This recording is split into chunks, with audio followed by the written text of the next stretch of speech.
नमस्कार, आप देख रहे हैं आई इंडिया और मैं हूं पंकज सिंह गौर। मैं उदय प्रकाश सिंह। आई इंडिया के दर्शकों को बता दें कि इस बार होने वाले विधानसभा चुनाव में कब्रिस्तान और शमशान, पाकिस्तान और हिंदुस्तान एवं जय श्री राम की गूंज शायद कम सुनाई देगी, क्योंकि इस बार नया मामला सामने आपको देखने को मिलेगा और वो मामले की आगाज कहें या उसकी शुरुआत हो चुकी है। आज सोशल मीडिया हो या विपक्षी दल हो, अब बहस छिड़ चुकी है और उस पर आम जनों को भी जोड़ने की कवायद शुरू कर दी गई है। जी हां, हम बात कर रहे हैं जनसंख्या नियंत्रण कानून बिल।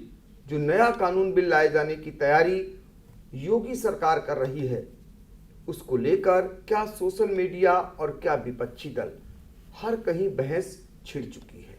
और अभी सरकार ने भी जनता के सुझाव मांगकर उसको आम जनों तक, एक एक व्यक्ति तक उस पर चर्चा कराने के लिए डाल दिया है जनता के खाते में। तो इस बार भाजपा सरकार जो है, भाजपा जो है वो नया गेम यानी खेलने जा रही है और यही कारण है कि विपक्षी दल, मायावती हो या फिर अन्य दल, सभी सवाल खड़े कर रहे हैं इसकी टाइमिंग पर। फिलहाल आपको बता दें कि यूपी के लिए नई जनसंख्या नियंत्रण कानून बिल, उसका ड्राफ्ट तैयार हो चुका है और इसमें क्या कुछ खास है, क्या फायदा होने जा रहा है, क्या इससे नुकसान होगा, जो ड्राफ्ट तैयार किया गया है, इस पर आज चर्चा करने के लिए हम मौजूद हैं और हमारे सहयोगी उदय प्रकाश सिंह हैं। उनसे जानेंगे कि आखिर चुनाव के इस दौर में, जब विधानसभा के चुनाव होने जा रहे हैं और पूरे 4.5 साल से ज़्यादा समय बीत चुका है योगी सरकार को, अभी तक इस पर कोई चर्चा नहीं थी, ना इसको ड्राफ्ट तैयार करने की सुध ली थी सरकार ने। फिर आखिर में ये ड्राफ्ट अब क्यों तैयार कर रही है? लगता नहीं क्या राजनीतिक लाभ लेने जा रही है? बिल्कुल कह सकते हैं कि राजनीतिक लाभ लेने का पूरा भाजपा ने प्रयास किया है। ये एक अगली जो विधानसभा चुनाव होने वाले हैं उसके लिए एक बहुत बड़ा चुनावी मुद्दा भी बन सकता है, क्योंकि अभी तक जो बहुत ही संवेदनशील मामले अपने हिंदुस्तान के हैं उनमें से एक है जनसंख्या नियंत्रण बिल। खासकर यूपी जो है अपने देश का सबसे बड़ा प्रदेश है और सबसे ज़्यादा जनसंख्या वाला प्रदेश है, तो यहाँ के लिए जनसंख्या कानून और भी अहम हो जाता है। तो ऐसे में जो बिल है, जो ड्राफ्ट तैयार हुआ है, इसकी अगर हम चर्चा करें तो इसमें क्या क्या खास है और इसमें जो है खास बात ये भी बताई जा रही है कि इस ड्राफ्ट पर 19 जुलाई तक जनता द्वारा राय भी मांगी गई है। जी, अभी आपको बता दें कि ये जनसंख्या नियंत्रण कानून बिल जो है इसका अभी ड्राफ्ट तैयार किया गया है, ये अभी लागू नहीं हुआ है। इस ड्राफ्ट पर 19 जुलाई तक आप अगर अपना कोई सुझाव दे सकते हैं या इस ड्राफ्ट में अगर आपको कोई कमी नज़र आती है, उसकी आप शिकायत दर्ज कराना चाहते हैं, तो उसके लिए 19 जुलाई तक इनकी विभागीय वेबसाइट है, उस पर जाकर आप अपनी सुझाव और शिकायतें दर्ज करा सकते हैं। स्टेट लॉ कमीशन 2018@gmail.com, इस पे जाकर आप 19 जुलाई तक सुझाव और शिकायतें दे सकते हैं। फिलहाल अगर हम बात करें इस ड्राफ्ट में जो तैयार किया गया है, अभी लागू नहीं हुआ है, लेकिन जो फायदे और नुकसान की बातें आने लगी हैं और आप देख सकते हैं सोशल मीडिया पर भी ये भरा पड़ा है, ट्विटर हो या फिर फेसबुक हो, हर कहीं इस पर चर्चा होने लगी है।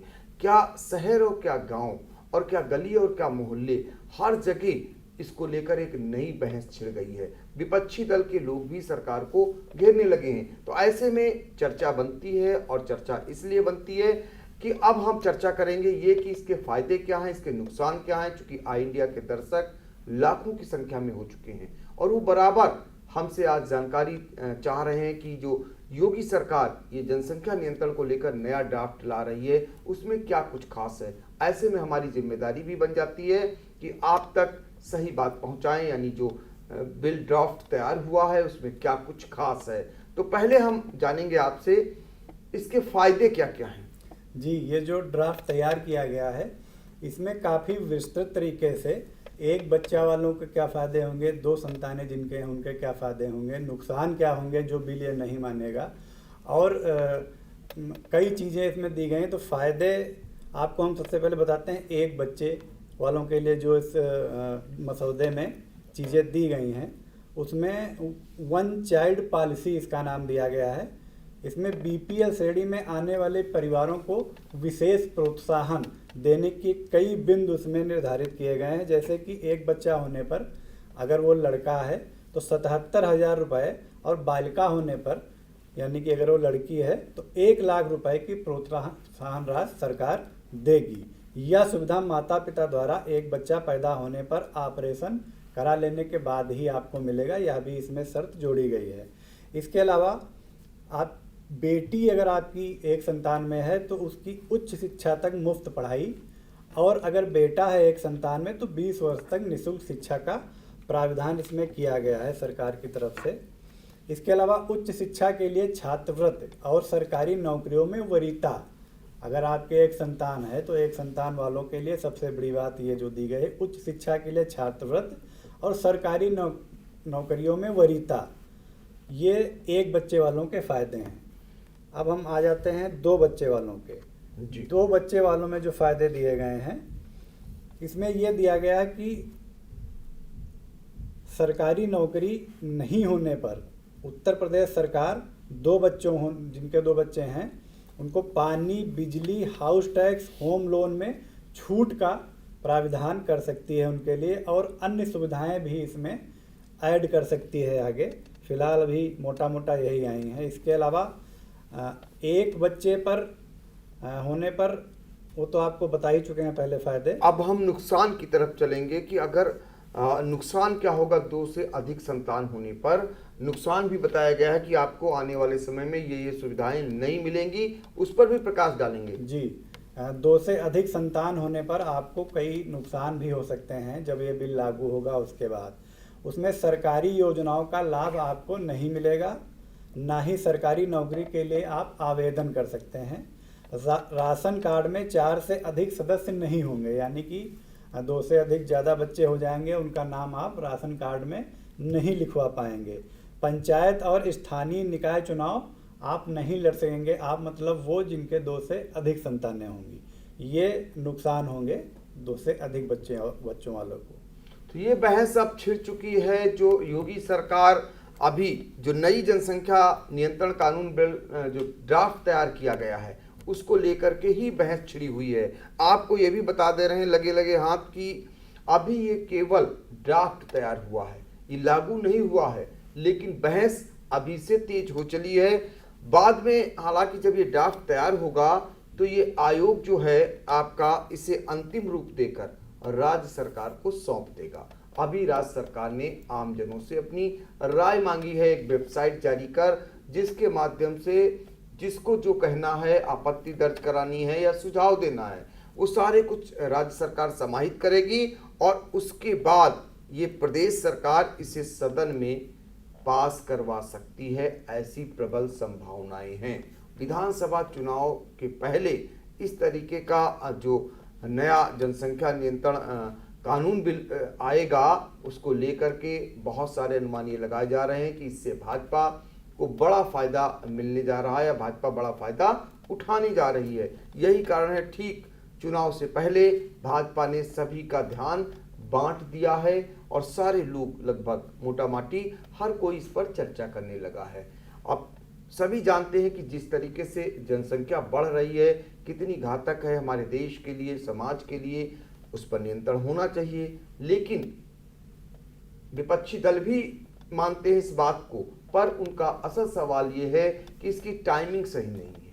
टाइमिंग पर वो सवाल बार बार उठा रहे हैं कि चूंकि विधानसभा चुनाव होने को हैं, ऐसे में ऐसे समय लाया जा रहा है और इससे राजनीतिक लाभ लेने का प्रयास भाजपा करने वाली है, ये विपक्षी दलों का कहना है। उदय प्रकाश के पास फिर एक बार चलेंगे और जानेंगे जो ये ड्राफ्ट तैयार हुआ है इसमें कुछ और भी खास है। जी, इसमें और कई बातें खास हैं, जैसे कि सरकारी नौकरी वाले हैं उनको क्या फ़ायदे इस बिल के जरिए मिल पाएंगे। तो इसमें 2 बच्चों तक प्रदेश सरकार सरकारी कर्मचारियों को कई फ़ायदे देने का मन बना रही है, जिसमें यदि सरकारी कर्मचारी अपनी सर्विस पूरी करता है तो 2 अतिरिक्त वेतन वृद्धि का उसे फ़ायदा मिल सकता है। इसके अलावा पूरा वेतन और भत्ते के साथ 12 महीने का मातृत्व या पितृत्व अवकाश भी दिया जाएगा और मुफ्त स्वास्थ्य सुविधा, इसके अलावा जीवन साथी का बीमा भी कराया जाएगा ये बिल पास होने के बाद। वहीं एक बच्चे वाले कर्मचारी को 4 अतिरिक्त इंक्रीमेंट, इसके अलावा प्रमोशन, सरकारी आवासीय योजनाओं में छूट और पीएफ में एम्प्लॉयर कंट्रीब्यूशन बढ़ाने जैसी आकर्षक सुविधाएं भी शामिल हैं। तो ये है उत्तर प्रदेश जनसंख्या नियंत्रण बिल 2021 का जो ड्राफ्ट तैयार हुआ है। इस पर ही जो है सरकार जो है बराबर बहस की तरफ ले जा रही है। लोग इससे जुड़े ताकि लोग जानें, और हर कोई आज आबादी से करा रहा है जो सुरसा की भांति मुंह की तरह बढ़ती जा रही है। लोग इससे सहमत हैं। फिर बार बार यही आवाज़ उठ रही है कि आखिर 4.5 साल तक योगी सरकार इसे क्यों नहीं लाई, अब चुनाव के ऐन वक्त पर क्यों लाई, क्योंकि ये अगर बिल पास भी होता है सदन में तो इसे लागू कराने में 1 साल लगेगा आराम से। इसमें दिया है साफ साफ कि 1 साल बाद ही ये लागू हो पाएगा जी। अब ऐसे में सवाल उठ रहे हैं, कुछ प्रश्न और उत्तर भी इसमें जो है तैयार किए गए हैं, और उन प्रश्न और उत्तरों पर बार बार लोग फोकस करना चाह रहे हैं, क्योंकि आम जन अभी इसको समझना चाह रहा है। और योगी सरकार का पूरा प्रयास है कि लोगों तक चर्चा हो, लोग इसमें खुद जागरूक होकर के जानकारी करें, लोग इसको पूछें, ज़्यादा से ज़्यादा लोग जानने का प्रयास करें, तभी उनको फ़ायदा होगा। क्योंकि उस पर चर्चा होगी तो जाहिर तौर पर लोग उनके समर्थन में कहीं खड़े दिखाई देंगे। इसीलिए राज्य सरकार ने इसे जो है आम जनों की राय के लिए छोड़ दिया है। और अगर उदय प्रकाश बात करें इसमें, तो कुछ आपको और भी खास नज़र आता है जो रह गया हो इस बताने को दर्शकों जी। को? सबसे बड़ी बात इसमें ये खास रह गई थी बताने को कि यह कानून अगर लागू हो गया, उसके बाद जो इस कानून का उल्लंघन करेगा तो उसके लिए दंड का प्राविधान भी इसमें किया गया है। यह कानून नहीं मानने पर सरकारी कर्मचारी अगर वो होगा तो उसे तत्काल प्रभाव से बर्खास्त किया जा सकता है और भविष्य में किसी भी सरकारी नौकरी के लिए फिर वो आवेदन नहीं कर पाएगा। सरकारी योजनाओं का यानी उससे लाभ उससे बिल्कुल छीन लिया जाएगा, ना ही प्रमोशन मिलेगा। प्रमोशन की बात ही नहीं है जब बर्खास्त कर दिया जाएगा। सबसे बड़ा दंड इसमें ये है जी। तो इस तरीके से दंड का भी प्रावधान किया गया है उल्लंघन होने पर। अगर ये बिल पास होता है और उसको अगर कोई नहीं मानता है तो कड़े कानून, कड़े नियमों से भी उसे गुजरना पड़ेगा, जिसका खामियाजा अगर वो बिल का उल्लंघन करता है उसे भुगतना पड़ेगा। तो लाभ क्या है, फायदे क्या हैं, ये आई इंडिया ने दर्शकों को बताया है। और अब हम इस पर आगे भी चर्चा करेंगे और राजनीतिक दलों से भी इस पर जानेंगे कि क्या कुछ भाजपा सरकार की मंशा है, आप उससे सहमत हैं कि नहीं सहमत हैं। फिलहाल आज के लिए इतना ही। आई इंडिया के दर्शकों से बार बार हम अपील करेंगे, और इस बार खास कर अपील करेंगे क्योंकि ये महत्वपूर्ण इशू है, महत्वपूर्ण इस पे पहल है एक राज्य सरकार की। इस पर आपकी राय क्या है, जरूर आप लिखें, कमेंट लिखें, लाइक करें और हमें अपना सहयोग पूर्व की तरह देते रहें। धन्यवाद।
खबर आपकी, नजर हमारी। देखते रहिए आई इंडिया।